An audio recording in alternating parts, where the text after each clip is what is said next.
Now, a new study looked at preconceived notions about your politics versus the idea of income inequality. Our Democrats considered, well, our rich Democrats, more worried about income inequality than wealthy Republicans. Now, if you're a liberal like me, most of the time you're going to think that, well, yeah, of course. Even if you're a wealthy liberal, you'd be a little bit more worried about income inequality than if you're a wealthy Republican, if you're somebody like Charles and David Koch. Well, it turns out that this study may suggest otherwise. Let me explain. Now, according to professors from UC Berkeley, Boston University, Yale Law School, and the University of Maryland College Park, they had set up an experiment. Right, so they set up an experiment to test how groups with varying levels of elite status in society would redistribute wealth. We're talking about wealth redistribution. Now, this is a very interesting experiment for several different reasons, and I'm going to go through those now. Now, there were 3 different groups involved in the study. One that represented average Americans, like you and I. And it's made up of roughly half Republicans and half Democrats. There was also a group of intermediate elite, University of California, Berkeley undergrads, and a group of Yale law students. Now, these Yale law students were assumed to be in particularly high positions of wealth and influence in the future. Now, the results of this study are fascinating. And this was summed up by 2 of its authors in a recent article in Slate. They wrote, regardless of party, the elite donors whose money dominates politics and the elite office holders whose decisions set policy do not value economic equality. So basically what they're saying is that even if you're a rich liberal, it doesn't matter. It doesn't matter as much because you don't care as much about income inequality as if you were somebody who was in the middle class or lower. That's sort of a no-duh statement. I mean, we see this all the time. And it's reflected in our politics. If you can remember the Princeton study that essentially says that, hey, the opinions, especially on economic issues that don't mesh up with the people that are the elites, the people that are wealthier, don't get represented. But if they do mesh with those, for example, social issues, then they're more likely to get political attention. But when it comes to economic issues that don't affect or negatively affect those in the upper crust, well, those often get ignored. Things like a higher minimum wage. Things like reducing the levels of income inequality. Those seem to get ignored.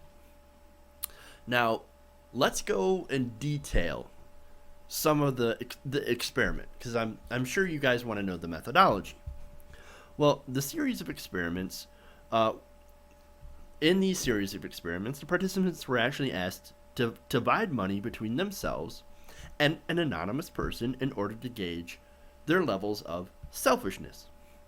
Now, there's a second part of this study that was added due to the fact that it wasn't always free to give that money, to distribute that money. In some cases, giving was cheap. For every $1 given, $10 went to the anonymous beneficiary. So if you give up one of your dollars to this anonymous person, they get $10 in benefits. Seems like a pretty good thing, right?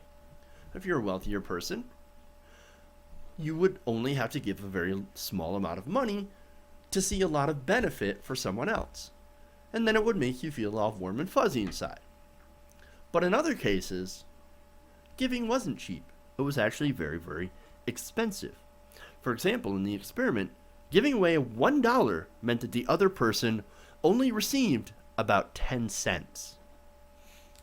Now, to add a final twist into this experiment, the wealth redistribution was real, meaning that participants were paid out at the end of the study based on their decisions. So now we're dealing with real money.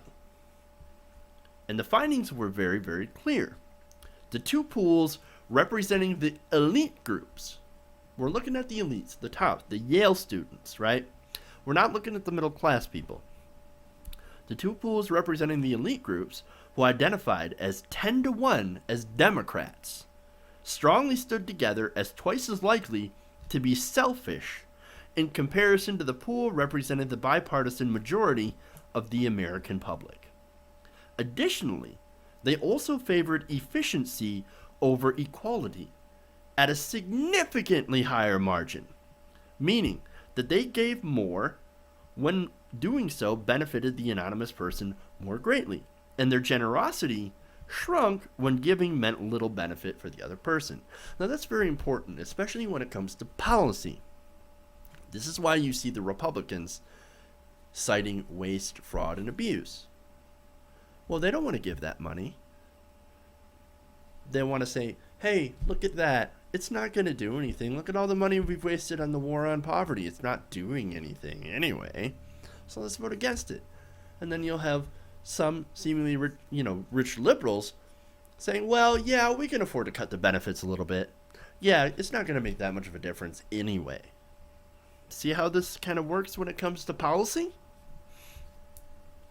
Now, in the study, it said, quote, the American elite overwhelmingly dominates both campaign finance and political lobbying. And American policymakers themselves come overwhelmingly from elite circles. This comes from that Slate article. And what do these findings mean for politics and the likelihood of legislation?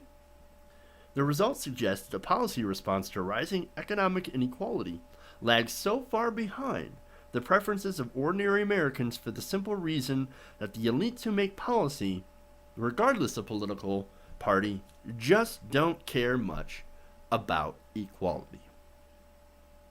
And that's where you have it. It's less about Republicans versus Democrats, if you're to believe this study. It's more about the 1% versus the 99%. And on that, it makes all the sense in the world. It's not fighting red versus blue.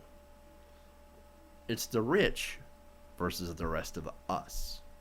And right now, because of the effects of money in politics, the rich hold an incredible advantage.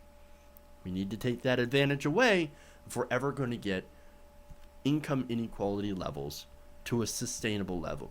No one's saying we can ever achieve perfect equality, but we can achieve something far more egalitarian than we have right now. And the first step is to get money out of politics.